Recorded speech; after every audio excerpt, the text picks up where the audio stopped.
লোকসভা নির্বাচনের মুখে বিতর্কে কংগ্রেস সভাপতি রাহুল গান্ধী। সোমবার তিনি বিজেপিকে আক্রমণ করতে গিয়ে মাসুদ আজহারকে মাসুদ আজহার জি বলে ফেলেছেন, আর তা নিয়েই শুরু হয়েছে বিতর্ক। ফেব্রুয়ারি মাসের 14 তারিখ দক্ষিণ কাশ্মীরে পুলওয়ামায় জঙ্গি হানা হয়। সেই হামলায় শহীদ হন 40 জন সিআরপিএফ জওয়ান।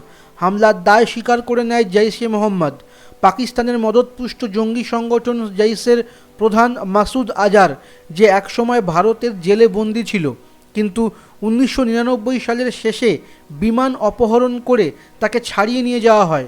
ভারতের তৎকালীন বিদেশমন্ত্রী যশবন্ত সিং মাসুদকে নিয়ে আফগানিস্তানের কান্দাহারে গিয়েছিলেন। গত কয়েকদিন ধরে নির্বাচনী প্রচারে সেই প্রসঙ্গ বারবার টানছেন রাহুল গান্ধী। মাসুদকে ছেড়ে দেওয়ার জন্যই বিজেপিকে কাঠগড়ায় তুলেছেন।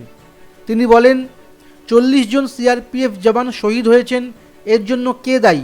দায়ী জৈশ-এ মোহাম্মদ আর এর প্রধান মাসুদ আজহার।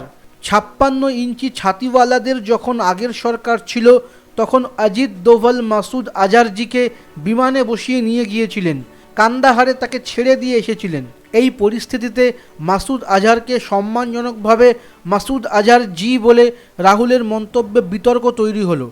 ফলে এ নিয়ে বিন্দুমাত্র সময় নষ্ট না করে আসরে নেমে পড়েছে বিজেপি এবং রাহুলকে আক্রমণ করা শুরু করে দিয়েছে।